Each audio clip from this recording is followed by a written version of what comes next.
Objection my Lord. मेरे काबिल दोस्त एडवोकेट सूरी मेरे क्लाइंट पे बेहुदा बेबुनियाद इल्जाम लगा रहा है, उसे झूठे केस में फंसाना चाह रहा है। मैं अदालत से दरख्वास्त करूंगा कि मुझे 1 हफ्ते की मोहलत दी जाए ताकि मैं असली गुनहगार को अदालत में पेश कर सकूं। हाय दोस्तों, नमस्कार, आदाब, सत श्री अकाल। मैं आपका दोस्त और शो होस्ट, मेरा नाम है सुजील खान और हमारे शो का नाम मेरी कहानी में जुबानी। अब आप सोच रहे होंगे अचानक मैं वकीलों वाले भेस में डायलॉग क्यों बोलने लगा। तो दोस्तों, आज हम जिनका इंटरव्यू लेने जा रहे हैं हमारे दोस्त है सुरेंद्रपाल सिंह जी, जो कि बॉलीवुड एक्टर के साथ साथ वो एडवोकेट भी हैं, डॉक्टर भी हैं। तो बहुत सारी बातें करेंगे, उनकी कहानी जानेंगे, उनकी जुबानी बहुत इंटरेस्टिंग होने वाला है। ज्यादा समय मैं ही खा जाऊंगा तो फिर उनके साथ क्या बात करेंगे। चलिए कैमरे को मूव किया जाए। तो दोस्तों, आज हमारे साथ बॉलीवुड के जाने माने एक्टर बैठे हैं सुरेंद्रपाल सिंह जी।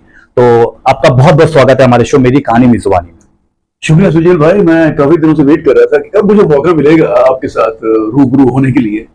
सीजन 1 गया, सीजन 2 गया और सीजन 3 में मुझे मौका मिला।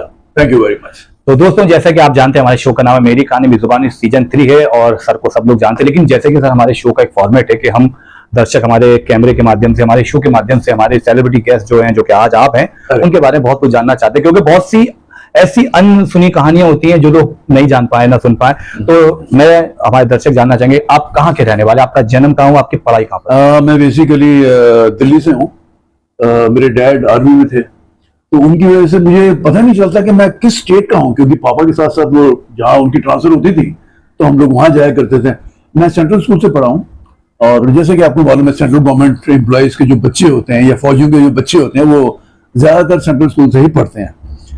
और मेरी स्कूलिंग स्टार्ट हुई थी फरीदाबाद से, फिर उसके बाद मैं चंडी मंदिर में पढ़ा, फिर मैं मथुरा में पढ़ा। उसके बाद मैंने कॉलेज जो किया मैंने चंडीगढ़ से किया, ग्रेजुएशन वहां से किया, पोस्ट ग्रेजुएशन वहीं से किया। फिर मैंने MBA किया था अमृतसर से।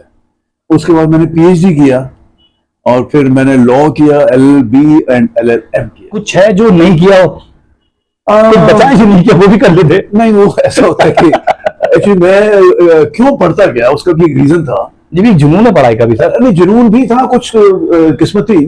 मैं एक्चुअली टीचिंग प्रोफेशन में चला गया। Okay. अब जब आप यूनिवर्सिटी में पढ़ते हैं और स्टूडेंट्स के साथ रहते हैं तो आपको लगता है यार कुछ और भी पढ़ लेते हैं, मैं खाली बैठे हैं, चलो पढ़ना है और पढ़ाना है, यही हमारा।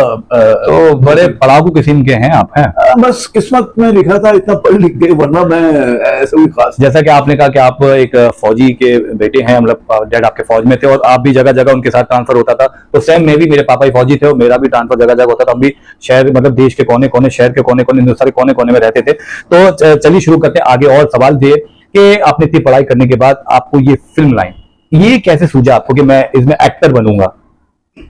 मैं बचपन से ही एक्टर ही बनना चाह रहा था, लेकिन हालात कुछ ऐसे बनते गए। जैसे मैं टीचिंग में चला गया था, तो वहां पर भी हमारी जो एक्स्ट्रा करिकुलर एक्टिविटीज हुआ करती थी, थिएटर में किया करते थे कॉलेज की तरफ से। थिएटर आपने दिल्ली में किया? थिएटर मैंने दिल्ली में किया। कौन सा थिएटर ज्वाइन किया था? मैंने नेशनल स्कूल ऑफ ड्रामा में भी एक छोटा NSD। NSD में भी। कितने साल किया, कितने मंथ? नहीं, वो 6 महीने का एक वर्कशॉप था, वो मैंने किया था। उसके बाद LNT, जो नॉट LTG, सॉरी LTG में मैं वहां पे उनके लेबोरेटरी में था। मैं काफी हमने थिएटर किया वहां पे। और श्रीराम सेंटर में मेरा पसंदीदा ऑडिटोरियम, वहां भी कुछ शोज। काफी बड़ा है वो। तो आप दिल्ली से मुंबई आए तो ट्रेनिंग, मतलब आपने पूरा कोर्स किया, 6 मंथ का जो एक्टिंग कोर्स किया। तो मुंबई आके आपको काम के लिए स्ट्रगल करना पड़ा या फिर आपको आते मैं थोड़ा सा ऐड करूंगा। एक्चुअली दिल्ली में ना एक मुजफ्फर अली साहब हैं, Okay. राजा साहब जिनको बोलते हैं, इरशाद अली साहब के फादर। तो उनके साथ मैं एक डॉक्यूमेंट्री कर रहा था लाल बहादुर शास्त्री के ऊपर। ओके। तो लाल बहादुर शास्त्री बने थे रघुवीर यादव, तो मैं उनके साथ, मेरे कुछ सीन्स थे। तो मुजफ्फर अली साहब ने बोला, राजा साहब ने बोला कि कुछ शूट हमने बॉम्बे में करना है। मैं बड़ा खुश हो गया, मैं चलो बॉम्बे चलते हैं। तो मैं यहाँ पर आया, उनके साथ एक ही दिन का शूट था। वापस जा रहा था तो यहाँ कुछ पुराने फ्रेंड्स थे, SRC के कुछ फ्रेंड्स थे, नेशनल स्कूल ऑफ ड्रामा के कुछ फ्रेंड्स थे। तो उन्होंने कहा कि कुछ ऑडिशंस वगैरह देना स्टार्ट कर दो। तो मैंने कहा चलो। तो सबने मुझे कहा कि 6 महीने के लिए रुक जाओ। ओके। तो मैं यहाँ पे रुका और 10वें दिन मेरे को काम मिलना शुरू हो गया। कौन सा काम था वो जो पहले मिला? वो मेरा फर्स्ट मैंने किया था, वो रहने वाली महलों की एक शो आता था। उसमें मैंने 2 बार काम किया था। एक बार तो वैसे कैमियो था, फिर उसका मुझे प्रॉपर एक कैरेक्टर मिला था, मेन नेगेटिव लीड था वो। ओके। तो अच्छा एक्सपोजर मिला। पैसे मिले? हाँ पैसे ठीक ठाक मिले। तो देखिए ट्रीटमेंट भी अच्छा मिला। जैसे लड़की से, औरतों से उसकी उम्र और मध्य से उसकी कमाई नहीं पूछनी चाहिए। हाँ। खैर, जो आपको पर डे मिला तो आपको लगा कि अब मैं इंडस्ट्री में ही काम करूं, क्यों मुझे लगता है कि पेमेंट अच्छे मिलते हैं इंडस्ट्री में। नहीं, मुझे तो ये लग रहा था कि मैं 6 महीने के अंदर 3 BHK फ्लैट ले लूंगा। मेरा एक तमन्ना थी कि होंडा अकॉर्ड मेरे को गाड़ी लेनी है, तो मैं वो प्लान कर रहा था। और यहाँ पे मालूम पड़ा यहाँ तो भैया वो जो था वो भी चला जाता है। दाल रोटी चल जाए तो बहुत है। हाँ। ठीक है, तो मतलब फिर आपको वो रहने वाले महलों की के बाद कुछ काम मिला या फिर स्ट्रगल करना पड़ा? सच में बताइए नहीं कि नहीं, काफी मैंने वो कैमियोज में भी करते करते रहने वाली महलों की बात, बाबा सुबह ढूंढो में अच्छा कैरेक्टर था। आस्था एक सीरियल आया था, उससे मेरा बड़ा अच्छा नेगेटिव कैरेक्टर था। तो वहां भी नेगेटिव, यहाँ भी negative, second. I really love playing negative character. पर लेकिन आप फेस से नहीं लगते ऐसे, बड़े क्यूट से स्वीट से इंसान लगता है आपको, मतलब उल्टा होता नहीं, है। वो कहते हैं ना कि भोले भाली सूरत वाले होते हैं जल्लाद भी, मैं भी। और प्रेम चोपड़ा साहब को देखिए ना, कितने खूबसूरत इंसान, लेकिन कितना अच्छा वो करते थे नेगेटिव कैरेक्टर। नहीं, वो तो लीजेंड है। तो आपको स्ट्रगल के दौरान या जो आपको काम मिलने लगा, तो ऐसा भी वक्त आया होगा कि काम की कमी हो जाती है, जैसे आजकल भी काम की कमी इंडस्ट्री में हो गई है, क्योंकि कुछ लॉबियां बन गई हैं, कुछ चेहरे देख के काम मिल रहा है। तो इस चीज का सामना आपने उस वक्त भी किया था कि पहचान होना जरूरी है, अंदर कोई प्रोडक्शन हाउस के अंदर कोई खास इंसान हो, कोऑर्डिनेटर, कास्टिनेटर, तो सपोर्ट मिल जाती है। हाँ, एक मैं लाइन बोला करता हूँ, मैंने कई बार फेसबुक में भी डाला है कि हाँ। रियल वर्ल्ड और रियल वर्ल्ड में बहुत फर्क है। ओके। जो एथिक्स होते हैं ना, रियल एथिक्स, रियल वैल्यूज, मैं अक्सर लिखता हूँ कि real values are beautifully portrayed in real world but are never practised in real life. मतलब वो जो अच्छा लगता है ना दूर से, कि दूर के ढोल सुहाने, मतलब अच्छा लगता है। वो जो वैल्यूज हैं वो वहां पर दिखाई देती हैं। अदरवाइज अच्छे अच्छे एक्टर्स जो हैं वो घर में बैठे हैं, उनके पास काम नहीं है। और दूसरी तरफ जो जिन्हें बहुत कुछ सीखना है एक्टिंग में, वो लोग काम कर रहे हैं। सर, एक और मेरा आपसे सवाल है, ये सवाल का मुझे उम्मीद है कि आप बहुत ही अच्छा जवाब देंगे, क्योंकि मैं भी आपको फॉलो करता हूँ एक फेसबुक। छोटी सी चीज ऐड कर देता हूँ, सॉरी। हाँ, करिए। हमारा शो ही आपकी होगा, आपकी जैसे गाड़ी। मुझे बीच में फोन आते हैं। हाँ। एक मेरे को फोन आया, कहते हैं आप तो नेगेटिव पसंद करते हैं ना। मैं कहा, हाँ, मुझे नेगेटिव करना बहुत अच्छा लगता है। कहते हैं एक बहुत ही नेगेटिव कैरेक्टर करेंगे। मैं बड़ा खुश हो गया, बहुत ही। तो मैंने कहा, कहाँ का, कैसा, कौन सा प्रोजेक्ट है? कहते हैं उल्लू के लिए है। I'm sorry, मेरे मुंह से निकल गया उल्लू। अगर इस तरह के जो चैनल्स आ रहे हैं, तो मैंने कहा मेरे बस की नहीं है वो सब करना। अच्छा। मैंने कहा मैं वो ठीक है, वो एक्टर्स कर रहे हैं, मेरे मतलब मैं कंफर्टेबल नहीं हूँ वो सब करना, मेरे बस की नहीं है। तो वो ही है कि या तो कैरेक्टर्स आ रहे हैं इस तरह के आ रहे हैं, या फिर जैसे आपने बताया कि लॉबी वगैरह चलती है। हाँ, तो वो मैं फेस कर रहा हूँ एज एक्टर में भी सर। उसका शिकार तो सभी बन रहे हैं। जैसे कि देखिए, आजकल एक बहुत ही सवाल आप जैसे कि आजकल कुछ नए नए कोऑर्डिनेटर, कास्टिंग डायरेक्टर बन गए हैं, तो चलो अच्छी बात है, कर रहे हैं काम, वो 20% 25% कमीशन बेस पे, और कुछ क्रिएटिव लोग हैं, बहुत हैं वो। तो पहले क्या होता था सर के एक्टर, जैसे कोई भी एक्टर है तो उसको आप उसके हिसाब से, अपने हिसाब से उसको संग में ढाल लेते थे। अब क्या हो गया कि ऑडिशन मांगते हैं कि पुलिस का ऑडिशन पुलिस की कॉस्ट्यूम में होना चाहिए, डॉक्टर का ऑडिशन डॉक्टर की कॉस्ट्यूम में होना चाहिए। अब सर ये बताइए, चोर का कॉस्ट्यूम चोर, मतलब जैसा ऑडिशन वैसे ही कपड़ों में। और सबसे बड़ी बात, अब तो ये भी कहते हैं कि आपके पास वो कपड़े भी होना चाहिए। कई बार तो कास्टिंग भी फेल कर देते हैं। इसके बारे में आप क्या कहना चाहेंगे? आप कैमरा देखिए वाली बात बोले ताकि उनको एक चीज मिले, एक सीनियर एक्टर है आपके थ्रू, जैसे कि आपका लुक नहीं जा रहा है। आप लुक तो आप बनाओगे, जैसे आप चावल बनाते हैं ना, तो चावल आप बना रहे हैं, ये तो नहीं कि एक ही चावल को तो आप देख नहीं सकते ना वो गला नहीं गला। तो चावल के एक दाने से मालूम पड़ जाता है कि चावल बन चुका है या नहीं। उसी तरह से जो कास्टिंग वाले हैं उनको ये देखना चाहिए कि ये जो एक्टर है ये किस किस तरह के रोल कर सकता है। ऐसा नहीं कि हर तरह के रोल उसको ये भी ऑडिशन दे दो, वो भी दे दो। तो इतना तो मेरे ख्याल से वो उनका लॉबी होता है, उनको एक स्पेशली जो कोऑर्डिनेटर्स हैं उनको कुछ टारगेट होता है कि आपको 100 ऑडिशंस देने हैं। उनको उन 100 ऑडिशंस के भी पैसे मिलते हैं, उन 100 ऑडिशंस के भी पैसे मिलते हैं, भले सिलेक्शन हो या ना हो। इसी का शिकार कई एक्टर हो रहा है। उस वजह से अब अच्छे एक्टर्स हैं, वो थोड़ा सा ईगो हर्ट होती है, तो इसलिए वो घर में बैठे हैं। वो कहते हैं हम घर में, मतलब होता है ना, शेर भूखा मर जाएगा घास नहीं खाएगा। तो अच्छे एक्टर्स हैं जो खाली बैठे हैं, घर में बैठे हैं, नहीं काम कर रहे हैं।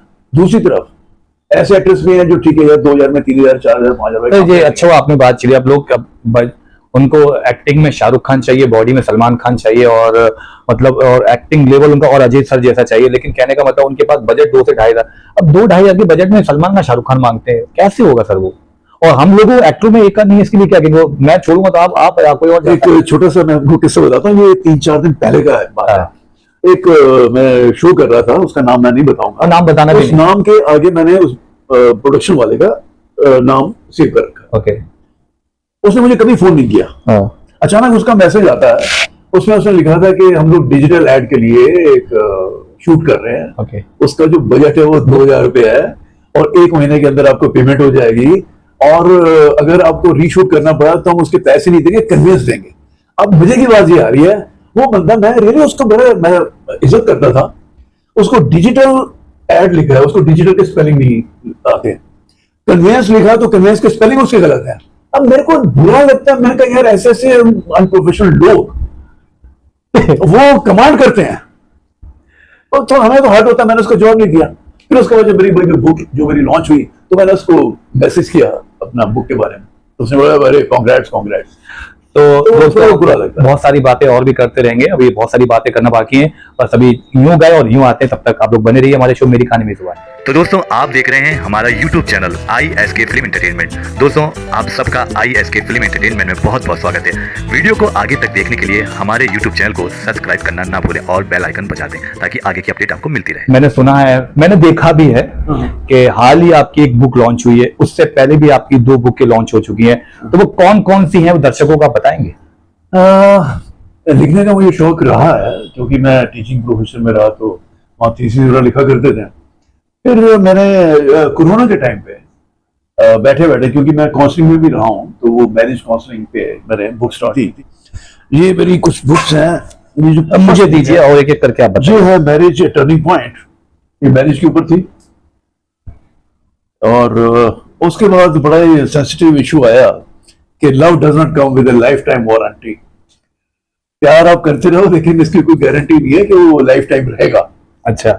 और उसके बाद मतलब ये प्लान नहीं था कि मुझे हमें ऐसा कुछ लिखना है। फिर हमने लिखना स्टार्ट किया लोनलीनेस के ऊपर, अकेलेपन के ऊपर, क्योंकि मुझे लगता है कि हर आदमी ना भीड़ में भी कहीं ना कहीं अकेला है। तो ये है लोनलीनेस स्किल्स। ये कब लॉन्च हुई? ये अभी इंडिपेंडेंस डे पे 15 अगस्त। 15 अगस्त को। बहुत बढ़िया। ये अमेजोन पे अवेलेबल है। In fact, all the 3 books are available on दोस्तों मैं इन बुक्स के जो डिस्क्रिप्शंस हैं, मैं डिस्क्रिप्शन में सारे लिंक वगैरह डाल दूं, कैसे कैसे अवेलेबल मिल सकती है, कहाँ कहाँ मिलेगी, तो हाँ ये अमेजोन पर ही है। अमेजोन पे है। बहुत बहुत मुबारक आपको आपकी बुक्स के लिए। तो दोस्तों अगर आप ये प्यार के लिए पढ़ना चाहते हैं, शादी के लिए पढ़ना चाहते हैं, या फिर अकेलेपन के लिए पढ़ना चाहते हैं, ये तीनों समाधान आपके सामने हैं। तो एक और मेरा आपसे सवाल कि आज आप एक अच्छे मुकाम पर हैं, तो आप एडवोकेट भी हैं, तो एक्टिंग और ये एडवोकेट, ये दोनों लाइनें डिफरेंट डिफरेंट है, तो आपने कभी केस वेस के लिए भी करा है या फिर पर्दे पे ही हुआ? मैं केस भी लेता हूँ। अगर कभी एडवोकेट का आपको कैरेक्टर मिल गया तो जरूरत ही पड़ी कुछ करने की आपको? नहीं, वहां पे तो फिल्मी एक अलग ही स्टाइल है, फिल्मी तो ओरिजिनल टाइप। लेकिन मैं आपको बताऊं, जो मेरे क्लाइंट्स हैं, जो मैं क्लाइंट्स हैंडल करता हूँ, बहुत सारे फिल्मी लोग भी हैं मेरे क्लाइंट्स। उनकी अपनी कुछ पर्सनल प्रॉब्लम्स आती हैं, बहुत सारी हुई फिल्मों में, फिल्मों वाले भी तो बहुत रहते हैं। वो मेरे पास आते हैं, मैं उनको बड़ा मतलब उनके जो राज है ना वो मेरे दिल में रहते हैं। मैं किसी का नाम भी नहीं बताता कि ये बंदा मेरा क्लाइंट है, मैं नहीं बता सकता। अकेले में बात करेंगे ना, वो सब नहीं, वो एकदम टॉप सीक्रेट रहता है। वो कहते हैं डॉक्टर वकील से कुछ नहीं छुपाना चाहिए, तेरे को बता। लेकिन डॉक्टर जैसे एक्टर लोग होते हैं, हमने यार ये फिल्म किया वो किया, डॉक्टर भी कहते हैं ये मेरा क्लाइंट है, लेकिन कई बार डॉक्टर भी नहीं बताता कि ये मेरा क्लाइंट है। वो अलग बीमारी होती है इसलिए। हाँ अलग बीमारियां। सेम जो ये काउंसलिंग का बिजनेस है, बिजनेस तो मतलब सोशल बिजनेस कह लो, सोशल वर्क कह लो। तो सर जैसा कि आप जाते जाते आपको एक प्यारा सा कुछ मैसेज देना हो अपने जनरेशन को, न्यू जनरेशन को जो इंडस्ट्री में आ रहे हो, जो पढ़ाई के विषय में या कैसे भी राइटिंग के विषय में, आप राइटर भी हैं, तो क्या खूबसूरत सा मैसेज आप देना चाहेंगे कैमरे को? बस मैं यही बोलना चाहता हूँ कि बच्चे बने रहो, सीखते रहो, क्योंकि जब आदमी को लगता है ना कि मैं तो बड़ा हो गया हूँ, तो मतलब वो मैं मुझे सब कुछ आता है, ऐसा नहीं। Learning is a continuous process. आदमी हर रोज कुछ ना कुछ सीखता है। जो दिल में आता करो, जिंदगी ना मिलेगी दोबारा। हाँ सर, बहुत बहुत धन्यवाद, आपने कीमती समय दिया। Thank you very much.